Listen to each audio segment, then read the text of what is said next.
Sandro Mulak, mapapawalang sala kaya ang mga tao na kanyang kinasuhan kung saan ay sinabi niyang hinaras siya ito o nagkaroon ng sexual harassment or rape.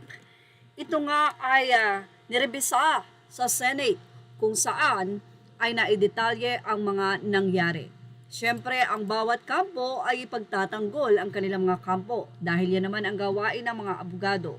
Pero ang batas natin ay bumabase pa nga rin ba sa mga ebidensya? Paano nga ba kung ang biktima ay hindi sapat ang ebidensya pero talagang naabuso? Meron nga po bang hustisya?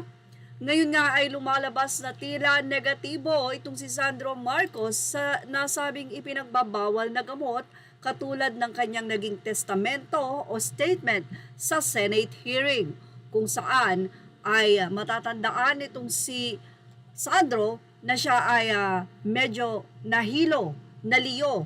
So something na naramdaman niya na mayroong something na inilagay sa kanyang inumin.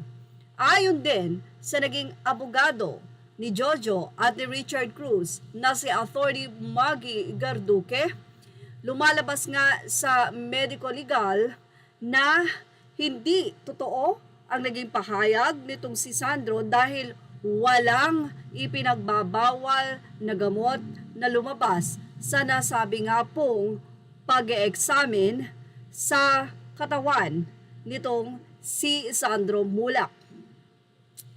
Walang nainom na drug katulad ng kanyang naging testament o testimonya.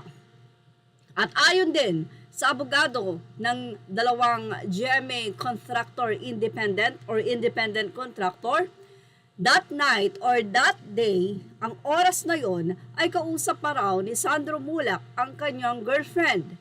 Ibig sabihin daw nito ay nasa katinoan pa na pag-iisip itong si Sandro. Yan ang mga ebidensya na ibinahagi o ipinasa ng kampo ng mga akusado. Say ni Atty. Garduque, this means na during the time na nasa kwarto siya, wala pong restraint. Yun po ang gusto naming patunayan.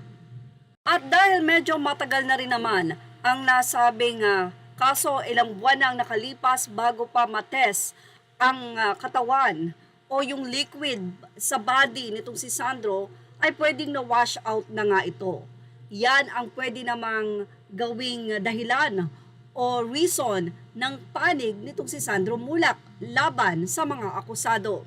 Pwede naman talagang ma-wash out, pero parang ayon nga sa mga eksperto, kapag ka daw drug talaga ang ginamit, mukhang matagal pa naman daw yan bago mawala at ito ay madedetect pa kapag ka itines kung talagang nakatikim siya nito.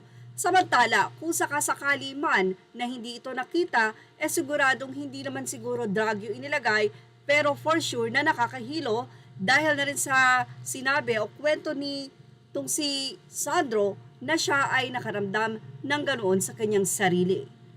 Ang netizen, sino daw na nasa katinoang pag-iisip ang ipapahiya ang kanyang sarili sa buong mundo kung hindi totoo ang kanyang na-experience? Well, mahaba-haba pa siguro ang laban at tignan natin kung kanino papanig ang hustisya at ang ebidensya. Ang tanging matututunan dito, ang umayos at mahalin kung ano ang meron tayo. Kung may maganda kang trabaho, maging matino ka na at huwag nang haluan ng kung ano-ano pa para hindi masangkot sa anumang issue katulad nito. At yan ang ating Showbiz Snap update. Images are all credit to the rightful owners. Thank you for watching Showbiz Snap.